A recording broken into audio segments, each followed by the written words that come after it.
Recuerdo que cuando era niña solía ver un programa de televisión que, para serte sincera, siempre me dejaba helada, pues contaban historias reales de crímenes reales, pero siendo niños los protagonistas. El día de hoy te quiero contar sobre el caso de Maddie Clifton. Así que comencemos. Maddie nació el 17 de junio de 1990 en Jacksonville, Florida. Era hija de un matrimonio conformado por Sheila y Steve Clifton, quienes la describían como una niña dulce, tierna, cariñosa y con gran talento para tocar el piano. A sus 8 años, el 3 de noviembre de 1998, después de tocar el piano, Maddie salió a jugar al jardín de su casa alrededor de las 5 p.m.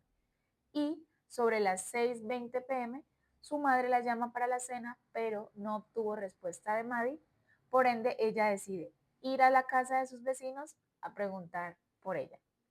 En la casa de los Phillips la atiende Joshua, quien le dice no permitirle pasar porque su padre le tenía prohibido que otras personas ingresaran sin su presencia, pero quien también aseguró no haber visto a Maddie. Pasaron las horas, los días y la pequeña Maddie no aparecía, por lo que las autoridades ofrecieron una recompensa de $50,000 que inmediatamente se elevaron a $100,000. La policía y más de 400 voluntarios se unieron a la búsqueda de la pequeña Maddie, incluyendo a Joshua Phillips. Pero, ¿quién es Joshua Phillips? Joshua tenía 14 años en ese entonces y él nació el 17 de marzo de 1984. Lo describían como un niño callado, educado, algo retraído, pero sin ningún antecedente de violencia. Él residía junto con sus padres en el mismo vecindario de los Clifton. Su padre, Steve Phillips, era una persona abusadora, violenta, controladora y que era adicto al alcohol y a las drogas. Por otro lado, su madre Melissa era una persona dulce, amable, amorosa, pero demasiado sumisa ante los abusos de su hogar. Melissa había observado que durante esos días su hijo estaba más malhumorado y callado de lo habitual, pero ella pensó que esto se debía a la desaparición de su pequeña amiga y vecina Maddie. El 10 de noviembre, cuando ya habían transcurrido 7 días desde la desaparición de Maddie, Melissa decidió ir a la habitación de su hijo a hacerle limpieza. Una vez en la habitación, ella se da cuenta que debajo de la cama de su hijo había un pequeño charco, por lo que piensa que era el colchón de agua que tenía alguna fuga, así que decide ir a revisar. En esta búsqueda, ella se percata que la base de la cama de su hijo estaba rota y encintada. No le prestó mucha atención y siguió buscando, y yo sé que ustedes ya se imaginan lo que viene ahora. Y sí, ella, al momento de levantar el colchón, se lleva una terrible y desgarradora sorpresa, y es que ve un pequeño pie enfundado en una media blanca y el cuerpo de quien parece ser un niño pequeño o una niña pequeña, semidesnudo de la cintura hacia abajo. Obviamente, en este estado de shock, ella sale corriendo hacia la casa de sus vecinos, quienes de inmediato dan aviso a la policía.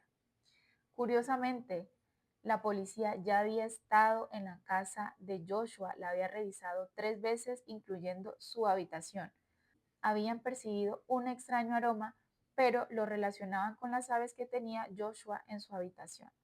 Al momento de ingresar a la escena del crimen, ellos se percatan que la mesa de noche de Joshua estaba repleta de ambientadores y aerosoles. Obviamente esto para tratar de disipar o disimular algún tipo de aroma.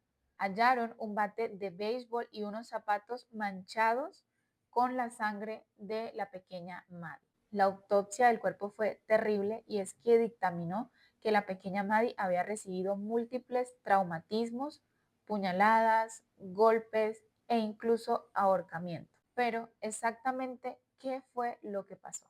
En su versión de interrogatorio dijo que Maddie lo había ido a buscar para jugar al béisbol y que una vez jugando él le había propinado un golpe con la pelota en el ojo, por lo que ella empezó a sangrar y a llorar.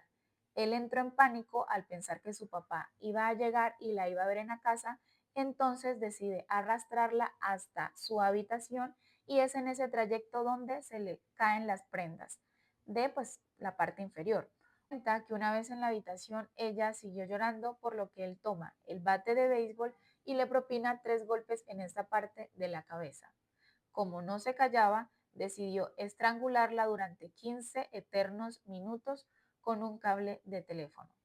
Cuando él creyó que ella no haría más ruido, quitó el colchón de agua y la ocultó debajo de su cama. A los pocos minutos llegó su papá y él bajó normal, habló con él, cenó, volvió a subir a su cuarto después de unos minutos para llevarse la sorpresa de que Maddie aún seguía quejándose, por lo que él nuevamente decide quitar el colchón y le propina 3 puñaladas para finalmente terminar cortando su cuello. Limpió, ordenó, encintó la base rota de su cama y se dedicó a llevar una vida normal, durmiendo y comiendo en esa habitación. Los fiscales cuestionaron la historia de Joshua, puesto que no habían indicio de que la historia había ocurrido tal y como él la había relatado. ¿Por qué? Porque no se encontró ningún tipo de golpe con alguna pelota en el ojo de Maddie. Y segundo, él dice que la arrastra hasta su habitación y obviamente si tú vas a arrastrar un cuerpo desde un jardín a tu habitación, va a tener por lo menos tierra. No, ella no tenía ni arena, ni pasto, nada. La psicología forense determinó que Joshua tenía una inteligencia superior a la del promedio, pero que tenía un daño en el lóbulo frontal que le afectaba su capacidad de juicio y autocontrol, pero esto no lo eximía de lo que había hecho. Como dato importante, en la sentencia se reveló que Joshua había estado obsesionado por mucho tiempo con la hermana de Maddie, que además en su habitación tenía muchos libros de brujerías y objetos extraños y perturbadores. Además, el fiscal reveló que media hora antes del asesinato, Joshua había estado navegando por página de pornografía violenta.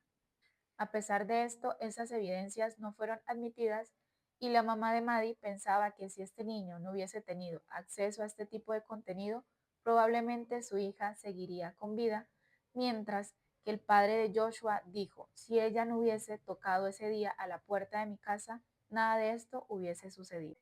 El juicio fue rápido, Joshua fue declarado culpable de asesinato en primer grado y condenado a cadena perpetua sin posibilidad de libertad condicional. Joshua para estos momentos sigue cumpliendo su sentencia.